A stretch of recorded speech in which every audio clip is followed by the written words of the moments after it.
In the beginning God created the heavens and the earth. The earth was without form and void, and darkness was on the face of the deep. And the Spirit of God was hovering over the face of the waters. Then God said, "Let there be light," and there was light. Gen. Thus God made the firmament, and divided the waters which were under the firmament from the waters which were above the firmament, and it was so. Then God said, "Let the waters under the heavens be gathered together into one place, and let the dry land appear," and it was so. And God called the dry land earth, and the gathering together of the waters he called seas. And God saw that it was good. So God created man in his own image. In the image of God he created him. Male and female he created them. Null.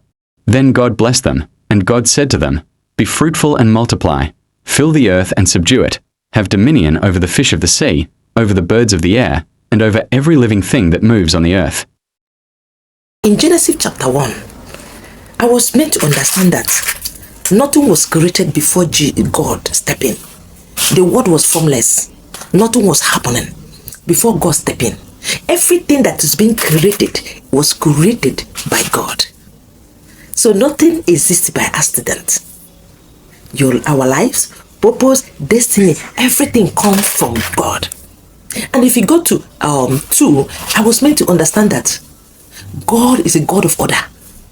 So since the word was formless and nothing was happening, God began to make things happen. He began to put things in order. You know, the earth was formless, empty, and darkness everywhere. But in that situation, God was still there. The Bible says the Spirit of the Lord was woven on the face of the earth. Even in that emptiness, even in that nothing, the Spirit of God is still there. That is to tell you that it does not matter the situation. It does not matter the condition you see yourself. But I want you to understand that God is there. God is in that chaotic condition. In that bad situation, God is still there. And is working and is bringing you out. Yes. Even in that darkness, thicker darkness of the earth, God, the Spirit of God was still there. And if you move down to 3, you find out that God began to create with the word that comes out of his mouth. With that word that comes out of his mouth, that is what he used to create. God creates with his word. The word of God is so powerful. Yes. God's word have a creative power. What he speaks comes to pass. As he's speaking it, it's coming to a reality. The same thing applicable to my word and your word. Our word that comes out of our mouth, our confession have a creative power. God used word from his mouth to recreate his environment, recreate the earth. The same way me and you can use the word from our mouth to recreate our environment. To recreate in that environment that you don't like, that you don't want. That thing that is happening in your life that is not giving you joy, happiness. You use your mouth to recreate it. Not to see yourself creating the negative aspect, create the positive aspect. God saw the environment is bad. He said, "Let there be." He began to reform the earth with positivity. And that is the same thing applicable to me and you. When that situation is bad, begin to confess positive. And as you're confessing it, you're creating your environment. You're recreating your word. God recreates his word with his word from his mouth. The same way me and you are recreating are meant to recreate our word with our word, because we are the image of God. And if you go to the same verse 3, they say, "Let there be." Let there be. Light came out of darkness. That was what I said earlier. That even in that situation which you think that nothing is happening, God is there. Light came out of darkness. Every darkness that is existing, have at the back of your mind that there is light inside of that darkness. There is light inside of that darkness. We may think that we are seeing darkness, but there is light. Light came out of, they say, "Let there be light," and you see divine illumination came. And that is to tell you that before you see yourself with provision, before you see yourself with, good thing, there must be what you call revelation. There must be understanding. You must see yourself with understandings of things. You must see yourself with revelations of things before you see yourself with abundance. There must be revelation. There must be an insight. There must be light. Light illuminate from darkness. Light came out of darkness. So in that darkness, you must have seen yourself. Light will come, and as it's coming to illuminate your your understanding, make you to know more, make you to understand things very more, give you revelation about your business, give you revelation about the things you're working on. That is it, before you see provision. So immediately that understanding, revelation come, then you see visible change. Then you see that visible change. It will just appear. Now, if you now go to from 4 to 10, you see God separating. After creating the heaven and the earth, after saying let there be light, from light, the Bible said he separated darkness from light. He separated water from land. He made the water that is on land. He gathered them together. He made another water from heaven to heaven, the water that is in heaven and the water that is in land. Now he separated even the light. Apart from separating light from darkness, he still separated the light again into getting sun, moon, and stars. All these things, not all separations are lost. Not all separations are bad. Yes, we need to understand that. God made this separation. God built this separation. God made this separation to build a good one. He did the separation so that there will be a good one, a good things. You understand? He did the separation so that he can set up a good structure. Separation brings elevation of growth. Yes, can set up a good structure. I don't know the type of separation you might have seen yourself. I don't know the type of separation you might have seen yourself. But should I shock you? I want you to understand that God sometimes allow this separation to happen for a good reason.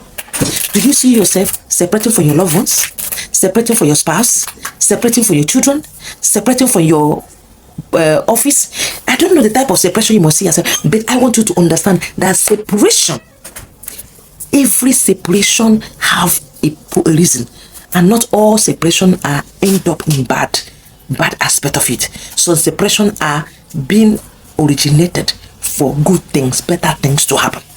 And that's exactly what God did. He separated them so that he can, originate a better form, a better system. That is why he separated all that he separated. So not all separations are bad. From 4 to 6, God separated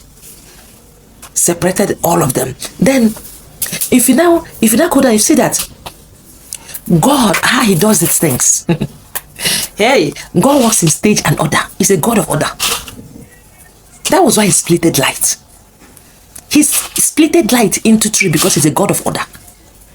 Orderliness is his name. God of order, God of time and season. He created sun, moon, and the stars to bring out time and season, because he deals with time and season when it comes to me and you. But as of his own domain, he's a God that has no time, he has no season. But dealing with me and you, he deals with us with time and season. He doesn't rush things, because God understands that growth and breakthrough often come progressively. Growth and the breakthrough comes progressively, and God, as he's doing it, he's doing it progressively. It was let there be, and you see things progressing, see things working in order. This is something applicable to me and you. So many of us see ourselves rushing things. We want to get everything at the same time. No. And we want God to give us everything at the same time, forgetting that God himself is the one that taught us and made us to understand that growth and the breakthrough comes progressively. God is a God of progressiveness. You see yourself progressing small. As you move, you see yourself progressing in things. So he's not a God of confusion. Everything he created was good, as he's taking his time to create it. It's not a God of confusion. All his plans are good. No evil spring from him. It's not a God of confusion, but a God that works in progression, as he's moving, small. Now, and if you go to verse 26 to 27, human being are created of his own image. He said, let us make man in our own image and after our likeness. And we, me and you, carry divine value. We carry divine value. me and you. Authority and dignity. No one is useless and no one is created empty. None of me and you are useless and we are not created empty. We are created with a purpose. That is why me and you are created. And for you to know that you're created with a purpose, God equipped me and he said, let them have dominion. Let them have dominion. He gave us dominion. You're not meant to be victim of circumstance. You are empowered to rule wisely. The dominionship is given to me and you. Authority is given to us to take over. If you look at that particular clips that you went through before, you will see that God created every other animals before he created me and you. I actually say, why is it that God did not create me and you animals? But he created us to be like him. And he gave us dominion. Before God expected anything from you, he have given it to you. He gave us all that we need to take care of all that he created. Yes, he gave us the authority, he gave us the power, he gave us the fruitfulness to multiply, he gave us all we need. He blessed us before he expected anything. He blessed us. Yes, it's to be fruitful and multiply the earth. He said, let every animal that is being, all the animal be fruitful and multiply according to its kind. That is to tell you that this God is too much. This God is too much. If you go to Galatians, he says, don't be confused. God is not mocked. Whatever a man sow, that is where that is what it will reap. And that came out of this place. He said, let every man, every animal be fruitful, produce on its kind. So whatever that is inside of you, that is what you will bring out. You cannot bring out what is not in you. What is in you is what you will bring out. The same thing applicable to husband and wife. There are some men that will tell the wife, you're not giving me boys, you're not giving men, you're not giving me boys, you're not giving me boys. So because of that, they see themselves living useless life, looking for a woman that will give them boys. The truth is that what you give your wife is what is bringing out, packaging and baggage out, and it's from creation. It's a let all animal give, be fruitful on its kind. What you put is what will come out. Now, if you now go to 29 to 30, the Bible said, that is why I told you earlier, that God, before instructing us on what to do, he have already made provision. He looked at all that he have done and he was pleased with them. God made provision before demanding. He said all that he has done is awesome. From 29 to 30, he said, I've given you green leaves, I've given you animals, I've given you everything. God really gave us everything. He looked at all that he did and found out that all I did was awesome. And that is God for you. That is God for you. So, he's an intentional God, not accidental. That is what he is. I want to let you know that your life, the life you see yourself with right now, is not a mistake. You're intentionally designed by God. You're not mistakenly brought into this world. You're intentionally designed and they've been packed. He designed you, not only designing you, he gave you all that you need to function in that area he have created you. You're not empty. No man is created empty. Every human being is filled with everything we need to manifest, everything we need to be that which we want us to be. Nobody is born empty. So that is what I want us to understand. Understand that this one from 130 reveals a God who created by his word. A God who created by his word. And also a God who made human being of his own image and after his likeness to create with the word that comes out of their mouth. The same God we are talking about, this is a God that brings order out of chaos.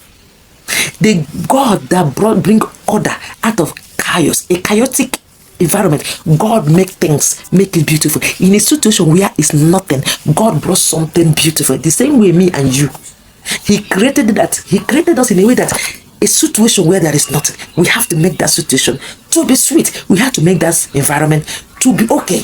Even if that environment was not okay before we came, even if that environment is not palatable, but we are meant to make that environment look awesome.